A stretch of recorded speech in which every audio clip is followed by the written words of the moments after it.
warahmatullahi wabarakatuh. Kembali bersama saya Ria Raystiani, Fakultas Ekonomi Manajemen semester 3 pada mata kuliah Hukum Bisnis. Pada review kali ini saya akan membahas mengenai UMKM.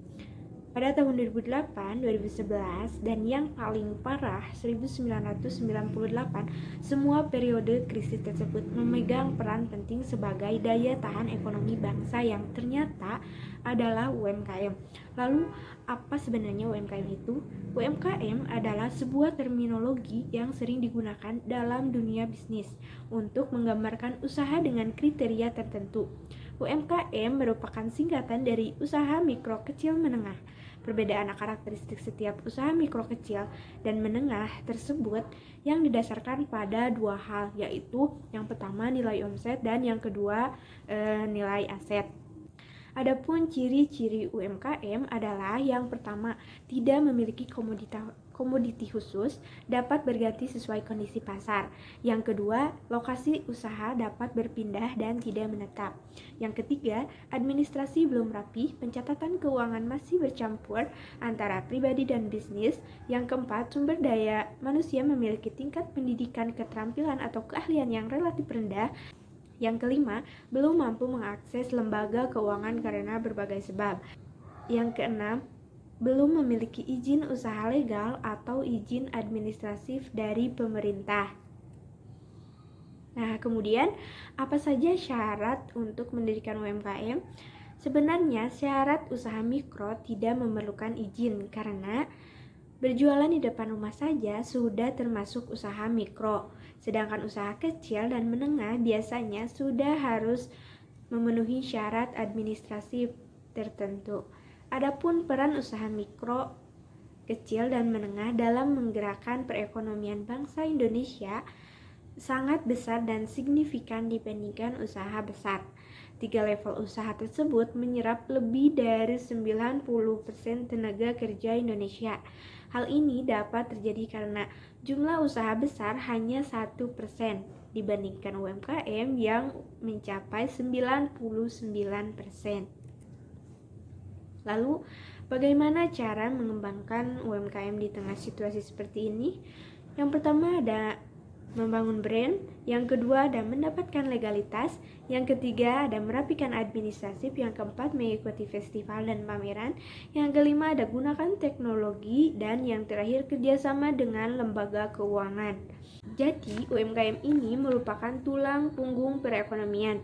Dengan mempelajari ciri dan karakteristiknya akan membantu kita untuk mencari tahu di mana posisi usaha kita sekarang. Kemudian ikuti langkah-langkah strategis pembangunan UMKM yang telah diuraikan untuk membantu sebuah bisnis tersebut tumbuh dan berkembang. Setelah kita membahas UMKM, ada sebuah perusahaan hukum Ligelta. Apa sih Ligelta itu? Sederhananya, Ligelta itu adalah solusi legalitas bisnis. Maksudnya adalah sebuah perusahaan yang belum legal dibantu oleh perusahaan tersebut. Salah satunya adalah mensupport UMKM tumbuh dan berkembangnya. Idealnya setiap perusahaan atau bisnis itu pada saat pendirian sudah harus legal. Legal ini sebenarnya luas, bukan berarti usaha itu sudah punya akta pendirian, punya izin usaha berarti dia sudah legal. Ternyata belum. Masih harus ada pendampingan hukum, aspek kontrak, bagaimana bekerja sama antara perusahaan dengan perusahaan atau perusahaan dengan karyawan. Nah, itu semua dalam bentuk legal. Kalau kita ingin bermulai bisnis itu yang penting jalan dulu. Nah, kemudian kita buat perencanaan, misalkan persoalan Ligelta itu kan perlu biaya. Apakah mau CV atau PT itu mempunyai biaya yang berbeda. Nah, memang CV agak beda biayanya. Cuman ada resiko. Kalau PT atau perusahaan terbatas itu memiliki keuntungan ketimbang CV. Meskipun biayanya agak besar tetapi lebih aman. Jadi untuk UKM kalau baru merintis dengan biaya atau modal yang terbatas, mungkin bisa ke kelurahan dulu atau ke kecamatan dulu untuk mengurus keterangan usaha. Misalkan dari akta pendirian, entah itu CV atau PT izinnya bisa belakangan. Yang penting usahanya jalan dulu. Tapi kalau memang modalnya cukup, ya kenapa tidak? Nah, kemudian kenapa sih perlu diketahui pemerintah?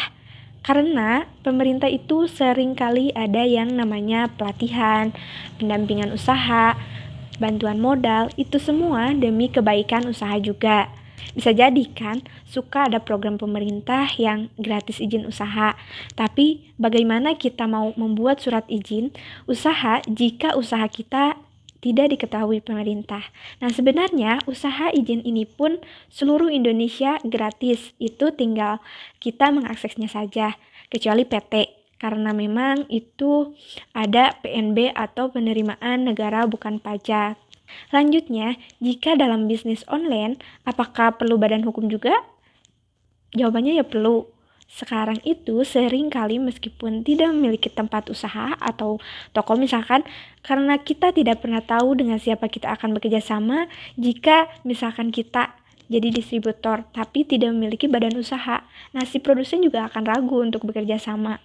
Jika di antara CV atau PT untuk UKM, lebih baik yang mana? Jika disarankan ya lebih baik yang berbadan hukum, yaitu PT. Kenapa? Karena perlindungan di dalamnya itu secara hukumnya sangat jelas. Jadi PT itu terpisah antara aset pribadi dengan kekayaan perusahaan. Namun kalau CP sebaliknya, antara harta kekayaan pribadi dengan perusahaan itu bercampur. Selanjutnya, seberapa penting sih haki atau merek ini didaftarkan? Ada dua pilihan. Nah, antara perizinan dulu atau haki dulu. Sebenarnya keduanya itu prioritas. Namun haki itu lebih penting, apalagi buat pengusaha atau bisnis yang brandnya itu unik, bagus, besar, harus ditetapkan. Nah, merek ini bisa didaftarkan atas nama perusahaan atau nama pribadi. Jadi, antara keduanya sudah jelas sama-sama penting. Namun, ketika nama itu dibuat oleh perorangan, biasanya didaftarkan atas nama perorangan. Tapi, jika nama itu dibuat oleh beberapa orang, biasanya didaftarkan atas nama perusahaan. Yang terakhir, setiap karyawan yang kita pekerjakan harus dibuat kontrak. Kenapa? Karena untuk melindungi hak masing-masing supaya tugas dan tanggung jawab hak itu semua sudah tertuang dalam kontrak. Nah, supaya nanti ke depannya tidak ada sengketa. Mungkin review kali ini dicukupkan sekian. Wassalamualaikum warahmatullahi wabarakatuh.